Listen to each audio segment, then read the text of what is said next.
Happy Friday, everybody. Ariya, Massoudi, and Bob Ferrante. This is Seminole Sidelines, and we want to thank you guys for watching on YouTube, on Twitter, and on Facebook. And those of you listening via our podcast outlets, Spotify, Apple Pods, etc.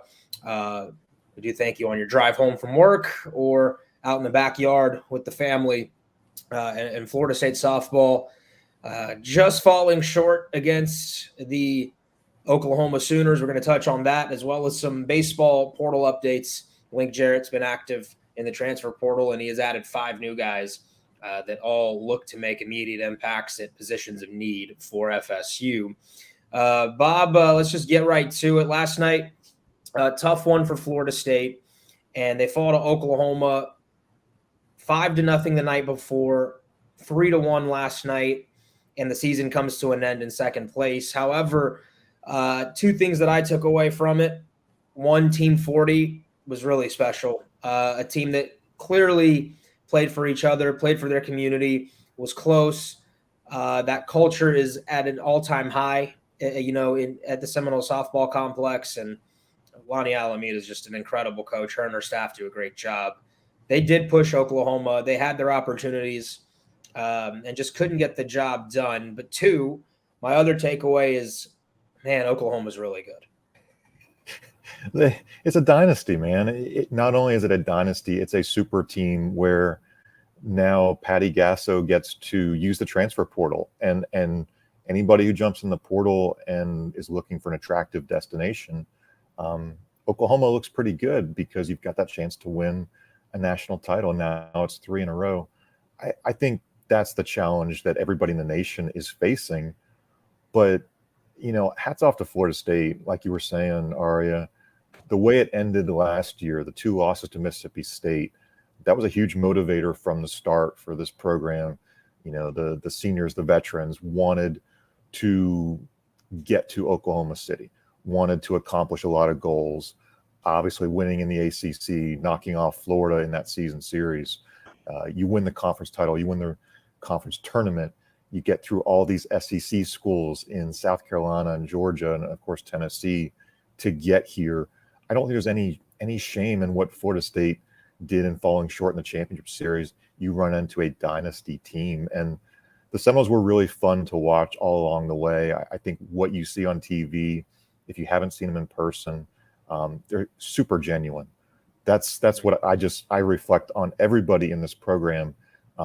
Very genuine.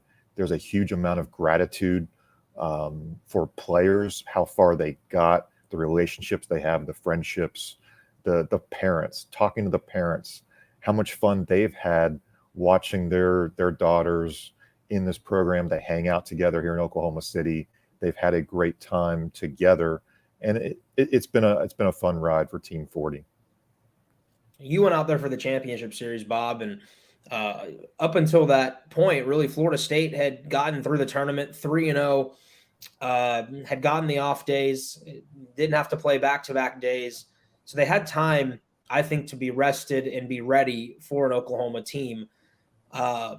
Ultimately, where do you think the difference was for OU? Obviously, that roster is really good, but what did you feel like was the difference maker for the Sooners as they got their 3rd straight title?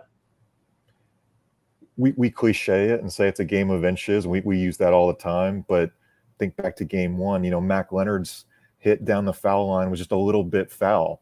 If you get that in fair ground, it could be a 2-0 ball game, and no lead is safe against Oklahoma, but you feel good. You feel like you got some confidence in scoring early there. And Mac was, I think, spectacular in her first 3 innings in that game 1. Game 2, Thursday night, man, Kaylee Harding put a charge into that ball, and that could have been a 3-run home run.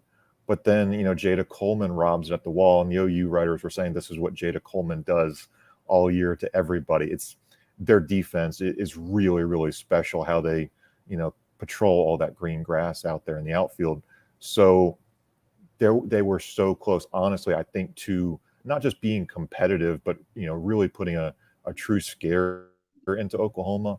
But I mean, in the end, it's unfortunate. Florida State only scored 1 run. I think that's going to be a big takeaway from fans for years to come is, only 1 run in 14 innings, but man, I mean, just so close to putting some bigger hits on the board. I think the lineup, let's be honest, if you're looking forward to 2024, the lineup has to get a little bit better. Need to see some bigger bats top to bottom. But, talking to Lonnie after the game, Thursday, we kind of posed the 24 question, what about Team 41? And she knows with Kat leaving, you've got some big questions in the circle too. So the journey to get back to OKC is tough just because, hey, you don't have a Kat Sandercock. Do you go to the portal to build around a McKenna Reed? There's just a lot of questions, I think, going into the off season, but that's kind of the fun of where things are going, because the standard is to figure out a way to get back here to OKC. Yeah, I thought Jordy Ball, Bob, was really good.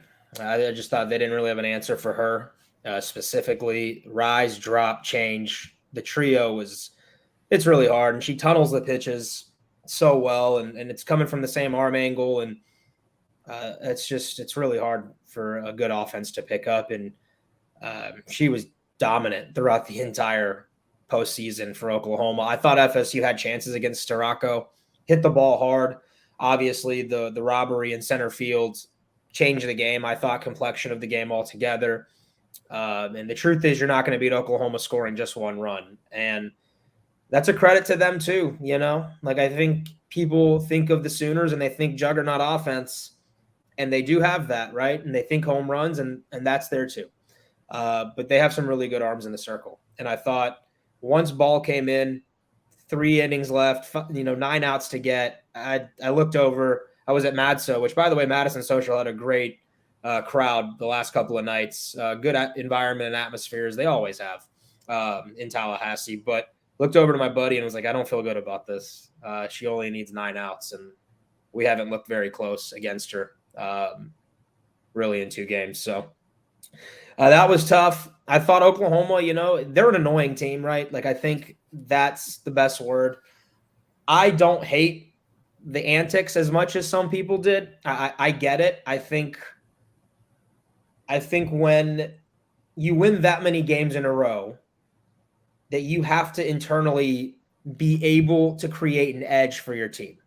Somehow, some way, it can't continue to be stale, right? Because winning is fun, but it's really hard to put together the pieces day in and day out to continue a win streak like they have. So the coaching staff has to create, little motivation tactics. And I think part of it for them is to be the way that they are, right? A fly out, if you felt like you had a good piece of hitting, if you advance the runner, you're supposed to get excited, right? A walk, etc. And that's annoying for the opposing team, because I think there are some people that think, you've won over 50 plus games in a row. You're at 3 national titles. Like, you don't need to act like that, right? Like, you just don't. But I also understand it. In a locker room, in a clubhouse, you have to find ways to motivate a team that's winning, because you have to remind them that it's hard to do what they're doing. And I thought, Oklahoma's team was so good. 9 hitters, all hitting over 300. I think 4 or 5 of them are hitting above 400. And Bob, realistically, like, you look down that team and you're like, well, where does Florida State's, if you're putting together a best 9, right, of that Women's College World Series championship, and they say, hey, give me your best 9 from these 2 teams, the majority of them are going to be Oklahoma players. And that's not a slight to FSU softball. That's just how good Oklahoma is and the talent they had. So I came away impressed with them. I thought they deserved it. It's hard to win 3 in a row, because, quite honestly, for you to be able to put those performances together are really difficult to do 3 seasons running. So that being said, Florida State should be so proud of themselves. I thought it was a special group that clearly I think advanced the game of softball, not just in Tallahassee, but nationally. So very proud of them. They were a joy to watch and cover. I just go back to thinking, what happens if Mac Leonard's ball falls just inside the line of right field in game 1, right? If the robbery doesn't happen in game 2, you're talking about a completely, potentially different outcome. So those were some of the thoughts that I took away from it. Yeah, it's a game of energy, and going back to your original point about it, is OU's celebration over the top? Yeah, sure, but you know what? Softball is about that energy and just feeding the next hitter, feeding the pitcher. Um, I think we prefer how Florida State does business. I think that's the Florida State media, Florida State fans standpoint of, yes, celebrate, yes, do the K time chant with one ball and two strikes. Yes, that the hand signals of scratch out a run, scratch a run is the Florida State use the speed, use the aggressiveness to manufacture runs. Um, I I think I have nothing but enjoyment. Having covered this team since February and enjoying some of the games from the party deck, seeing how they've developed, um, watching from Clearwater on and how they competed against one of the craziest schedules. I mean, hats off to Coach Alameda and the staff for building a schedule where they were going to face all the top SEC schools. They went out to OU and Oklahoma State. You're playing at Duke, you're playing at Clemson. You are as prepared as possible to make sure that you can get to this point. And again, you've run into the dynasty team. It's just the reality of where softball is. Hey, you're going to run into Oklahoma throughout. These games are going to be in Oklahoma City until 2035. It's a long-term deal. You're going to be facing this whether you're Florida State or Stanford or Arizona or an SEC school. It's the reality of college softball, but it's a great sport. It's a really cool venue. If you haven't made it, bring a hat, bring sunscreen. There is no shade in the stadium. It's kind of a challenge for the fans, but it is cool to be, kind of part of that 12,000 fan atmosphere in OKC. I think before we talk about, pitching and Florida State's attack and game plan against Oklahoma for this series, part of the reason I think people get more irritated with Oklahoma's antics too, Bob, is because they are playing basically at home, because there's 12,000 fans and 99% of them are rooting for OU, and they can kind of get away with that and have the crowd kind of feed off of it and egg them on, so to speak. If it was happening in a different state, you might have a decent Oklahoma contingent that made the trip, but it's not going to be the same home environment for Oklahoma that it would be when they're playing 30 minutes away from home. And so it is how it is. I had a few friends texting me saying, why do they play it at OKC every year? And the truth is that the infrastructure for softball right now, you don't really have stadiums that can pack 12,000 people. And if you want to grow the sport from a macro level, you got to keep it in OKC. And I went back in 2018, Bob, when Florida State won the national title against Washington. And that was my first trip to Oklahoma City, and I loved the city. I thought the stadium was really cool, and they have built a monster for the sport. And really the only downside is that when Oklahoma's dominant the way they are, that they're going to have a massive home advantage. And so that's tough. It is what it is. You can't just move a stadium. Look around the country. There really aren't softball stadiums that can fit and accommodate that level of capacity. So Sandercock didn't go game one. They went with Mac Leonard holding your ace until game two. Bob, what were your thoughts on that? That was a topic of conversation for the last couple of days. Again, not super surprised if you followed Florida State from the start.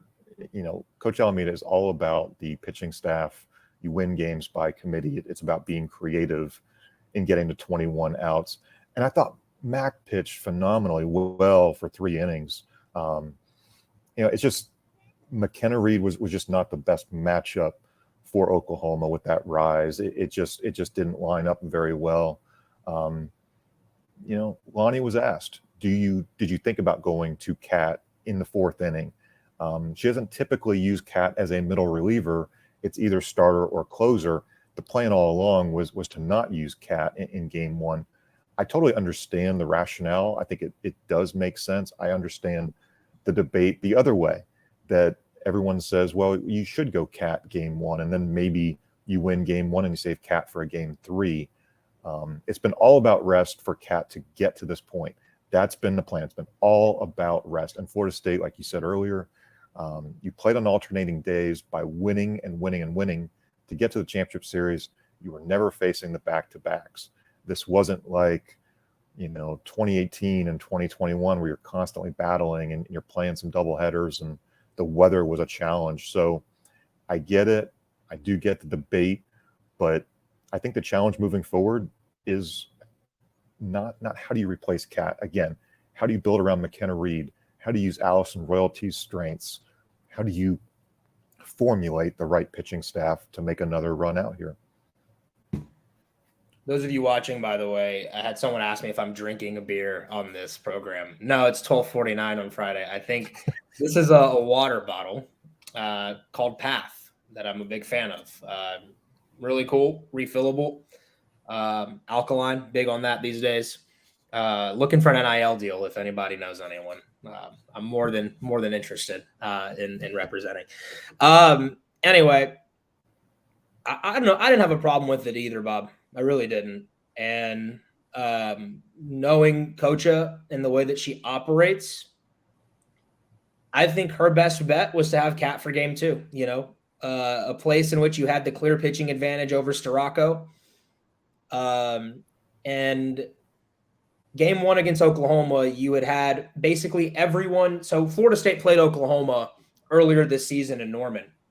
And FSU threw just about everybody except for Mac Leonard. And so I thought the combination of Mac having been pitching well over the last couple of outings, over the fact that Mac was also a veteran, over the fact that Oklahoma hadn't seen Mac yet and doesn't have like a chart on her, and the fact that, to be honest, if you lose a 2-0 game or a 1-0 game with Kat Sandercock in the circle to Jordy Ball, what are you going to do in game 2?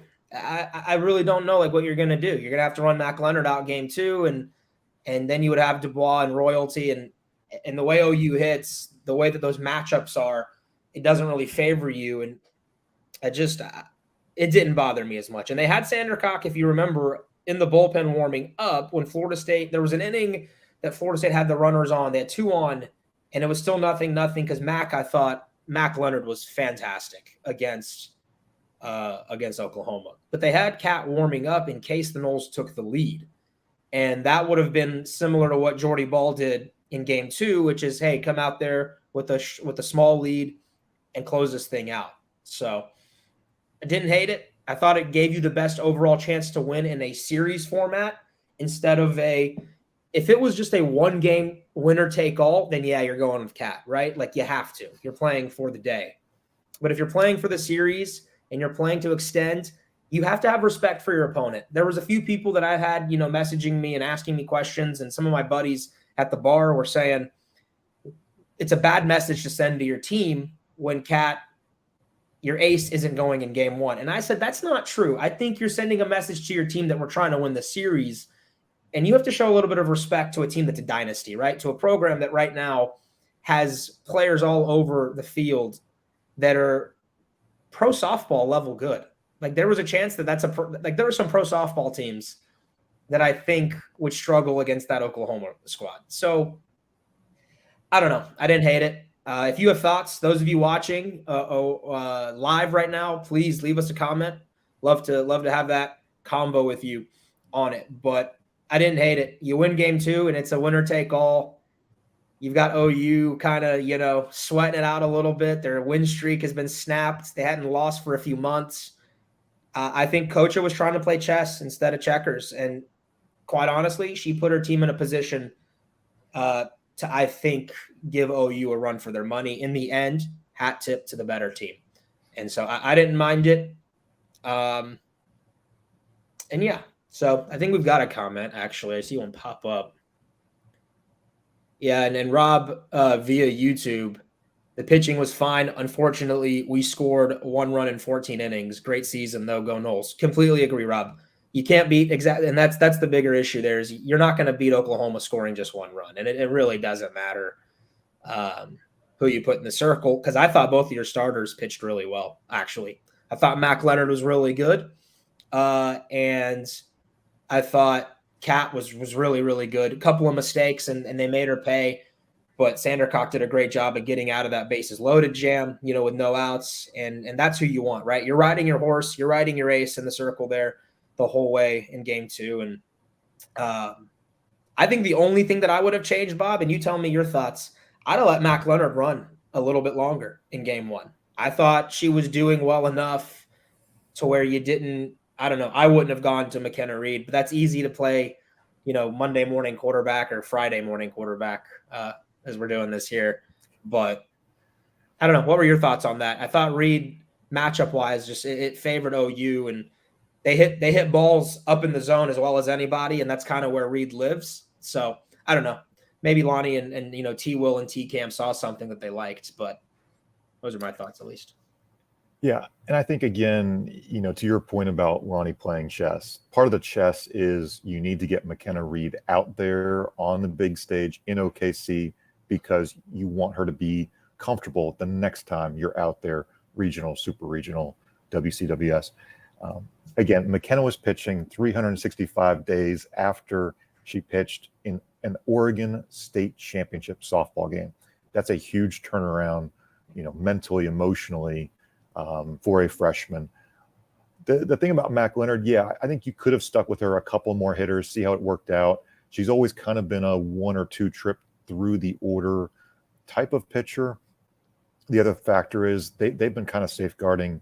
Mac has had I'd say a minor back injury. She's obviously pitched through it. She's obviously hit through it, had the home run, had some big swings out in OKC. So I do think they were kind of managing that back a little bit just as far as how much you push her because she's got dual roles.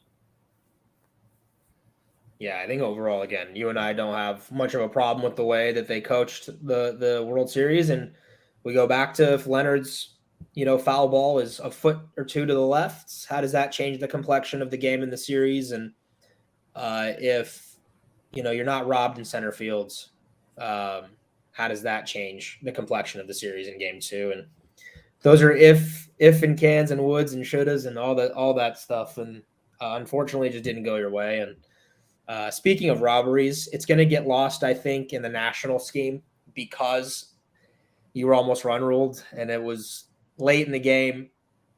Mudge's play in left to Rob was better than Oklahoma's robbery by far. Wasn't even like, if we're comparing the two, Mudge's is more impressive athletically.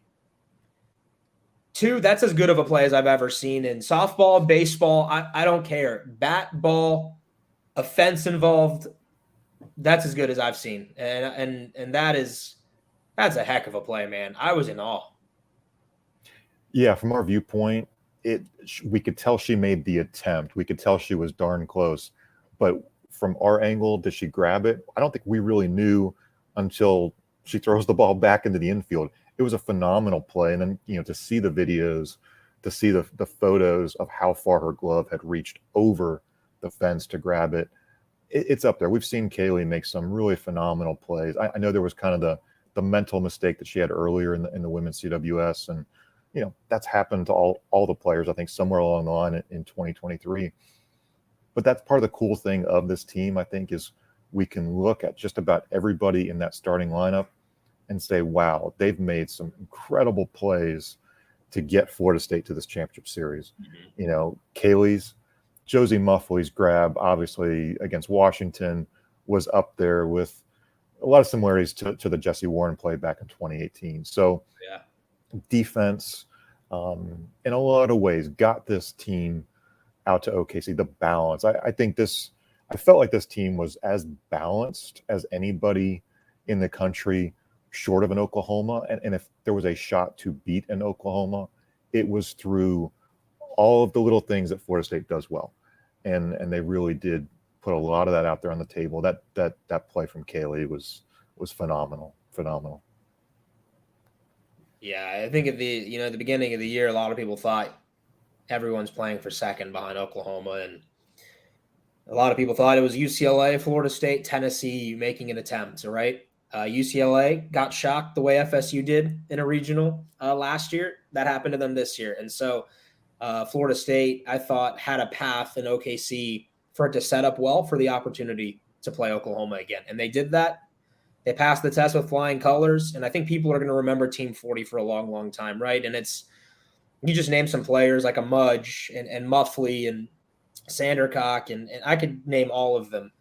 They have, I think, the hearts of like not just, little girls who want to be in their shoes, obviously, one day and want to play softball for Florida State and be NCAA athletes, but I think they have the admiration of like an entire community, whether it's Muffley's story about wanting to be a firefighter or being on SportsCenter's top 10 every other game, or the way Sandercock has just kind of led that program now for a couple of seasons and seeing her mature, and the way Mudge represents Florida State, right, and gets to go to DC and represent all college athletes with NIL talk. They are like, and Michaela Edenfield, who's still young, and the way that she has become an admirable person in the community and throughout the country for so many reasons. I think that their impact goes beyond just 7 innings a night. Like, I think it's more than just how many home runs you hit or, how many games you win. And they do those things at a high clip. But I think legacy is more important than trophies, right? How people remember you lasts longer than people talking about a title. I think titles, after a while, they stale out. They just become a banner up in the rafters, and a group of people's proud of them, but they can't relate to it, right? And that I talk about myself in my 20s when I see national championships from Florida State in the 70s or 80s or 90s. You go, that's really cool, and you kind of you're proud of it, but at the same time you can't relate to it because that's not what you lived. And so the way that this group, I think, impacts its generation of young people, of even older people, it doesn't matter. I mean, it's incredible. And they have captivated a community. They captivate softball. I think people fall in love with them. If you looked on Twitter, if you looked on social media, and obviously there's an angle of people want to see Oklahoma lose, but there was a large part of the country that was rooting for Florida State. And I have to think that it had to do with the way that they represent themselves and the way they represent their university. So nothing but respect for Team 40, nothing but respect for Kocha. And the truth is, they're going to have a lot of good pieces next year to make another run back to OKC, Bob. Like, it's not just – you're going to lose some big names. But Lonnie Alameda's proven that she can go and get good players, right? And the day and age of transfer portal, man, listen, if you're an athlete in the portal, why wouldn't you want to play for Florida State, right? We had Kaylin Arnold on this show a couple of times who transferred from Tennessee to Florida State, and she said it's just different. It's just different. She said the love is different. And Jesse Warren once told me it's like going to an amusement park and riding your favorite roller coaster over and over again. And Kaylin Arnold thought that was really funny, but really accurate. And if you can't see it with the way that Sid Sherrill and you see Callie Harrod and Megan King and so on and so forth and JB and all of them back at every game that they can make, I don't know what else encapsulates that better. And that was part of the cool culture out here is all the players took time to make it back. Like Megan King being a nurse, she wasn't able to stay for the championship series, but she was out here. Sid Sherrill was hosting not just this year's team, but a lot of her 2018 teammates were back. Like you mentioned, Callie Harrod and Carson Gordon and Anna Shellnuts here. So it's cool to see that tradition. They want to come back. They want to cheer. And the other thing that's really neat, I think Lonnie Alameda allows the players to be individuals. They can be who they are.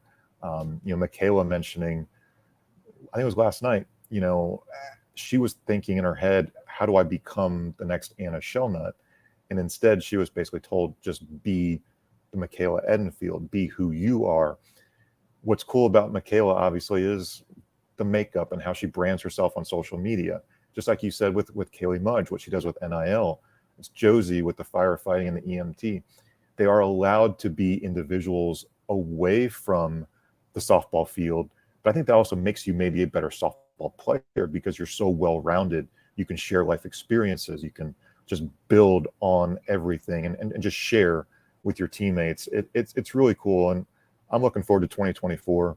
You mentioned the transfer portal. Look, Tallahassee, Florida State, great sun, great weather. Why did Mac Leonard leave the state of Illinois to come down to Tallahassee? Because the weather was so good, because the opportunity was so good here in Tallahassee, to pursue a dream that she's admitted a number of times. She never really thought about getting to OKC. She never really thought about competing for a national championship. But it was coaches like, Lonnie Almeida and the staff who say, we see this in you. We see this opportunity for you to develop as a person, for you to develop as a player. And I think that's the cool culture of Florida State, is bringing out the best in young ladies on and off the field. Yeah, obviously good weather, good program, great university and school academically, a culture within that locker room that I think obviously permeates well past when you're done being a Seminole, athletically and in your playing days. And it's a no-brainer, right? You're going to compete for Women's College World Series. I think first and foremost, right, most people who enter the transfer portal are looking to play and are looking to win. And I think Florida State's probably going to have some opportunities for that with some of the names that they're losing. You say goodbye to some big names. We're going to miss them.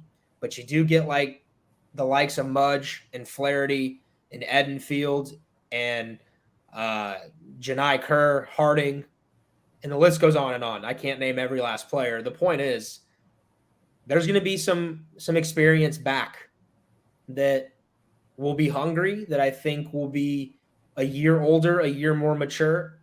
And obviously, I think Florida State's going to go in the portal and get some help too. Specifically in the circle, I think you're going to need another arm. I think Reed's future's bright. I think Royalty has something to work with. Clearly, she's raw. But I do think you need some help. And judging by the way, Bob, that Lonnie talks about a pitching by staff committee going forward and being a pioneer of that method, it seems like a pretty obvious assumption that the Noles will be active in the portal to go get some arms. I've already heard some chatter about a few names that they have reached out to and or have talked to, but without confirming those, I'm not going to say that on the show. But the point is, I think the Noles will be active. Bob, they should be another top 5 team next year that is a favorite to win the ACC and one of the favorites to make OKC. Yeah, with the right additional pieces, like you said, surrounding an Edenfield and a Harding and an Allison Royalty and a McKenna Reed. And like you said, I think the other cool thing is because of COVID, it's going to be an older team still. You're going to get a Devin Flaherty back. You're going to get a Kaylee Mudge back. They're going to be super motivated to get to a third College World Series. That's going to be a cool storyline for some of those veterans. I think Florida State, we've seen the ratings of college softball go up and up, more than 1 million per game. I'll be curious what the ratings were for Florida State, Oklahoma when they come out. Is this not the best 2.5 hour infomercial for a Florida State, for an Oklahoma, to say this is what we are doing in Tallahassee, in Norman? So programs like this can only get better because they are showing what they are all about. Again, different ways of how they handle each other, different cultures, different celebrations and all that. But it's a great opportunity. We see girls and we say, why did you pick Florida State? We ask that question all the time. A lot of them say, well, I saw Florida State play in OKC. I either saw it on TV or I went out there and made that trip. Obviously, Sid Sherrill said it the other day. She lives out here, but she said in 2016, I saw Florida State and I thought that's a program I'm really curious about. I want to be part of that program. When you hear teenage girls say that, that's what feeds into the future of your program. It's a true pipeline, and Lonnie's done an incredible job building it. Yeah, I like that Mac Leonard said that she was at OKC when she met Lonnie, right? And they talked for a second, and I wonder what star in college softball in a mid-major was in OKC this week that might be on FSU's team next year. But anyway, a lot to look forward to. 58-11 on the year for FSU. That is nothing to sneeze at. And we will be excited for 2024 and Team 41 for FSU softball. Should be just as exciting as Team 40. And so hat tip to Oklahoma. Congratulations, 3 in a row. That is no doubt a dynasty. And I think it's 5 out of the last 7 years that the Sooners have done it. They really are remarkable. And they have it all, right? Experience, veterans, leadership, talent in the circle, in the outfield, in the infield. It's a complete softball team that really nobody can match. And so they earned it. And I'm sure that was a cool night for their fans who didn't have to travel very far to be able to witness history. And so congrats to them. Let's talk a little. I know I see those of you watching right now want us to continue to talk about softball. I just got a text that said, please don't stop talking about softball. We would do this all the time, and maybe we'll in the off season, guys. What we'll do maybe in the next week or two is see if we can't have Kocha on. See if we can get Lonnie on, or Travis Wilson, T. Will, and see if we can't just talk about the season. I'm sure in a week or two, there will be a cooler perspective on the year, maybe some fun stories as the team kind of prepares and enjoys what was a magnificent year. But let's stay on the portal theme. What do you say? Those of you watching, let's talk maybe some FSU baseball transfer portal news. I think Link is having an off season that's been very commendable himself. And the Noles have already been active in the portal, getting 5 names from mid-majors, 1 from Alabama. Hometown kid, Drew Ferrante, comes home, by the way. Hit, I want to say, 15 or 16 bombs at UCF last season, was a first-team all-conference selection for the freshman team. Then the Noles go and get Alex Lodis from UNF, over 300 batting average for the Ospreys. And I believe he also 15 or 16 bombs. So you've got power now in the infield. And Florida State, I think, Bob, has gotten better, especially up the middle. 2 shortstops. Let them battle it out. The other takes second base, and it should be a lot of fun. Florida State's definitely upgraded.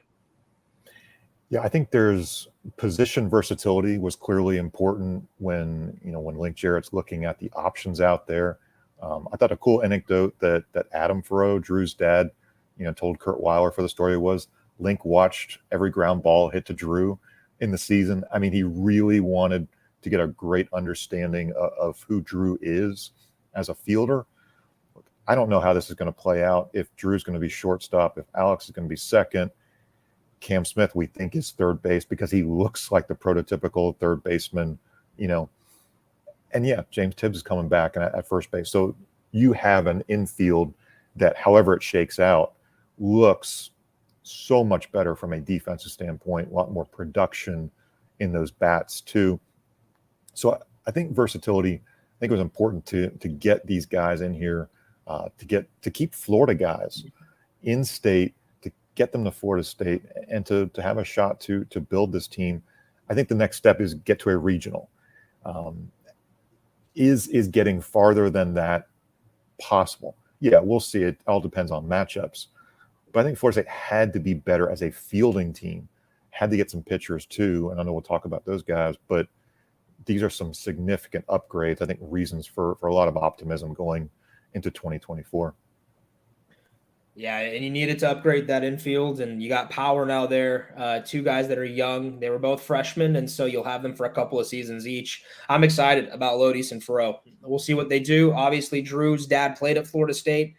Drew played at Florida High in Tallahassee, and after the coaching change down there at UCF, which, by the way, keep an eye on Rich Wallace. He's been mentioned as a candidate to go back home and a place that he played, and so Florida State might be losing an assistant if he's named the head coach there or a part of that staff.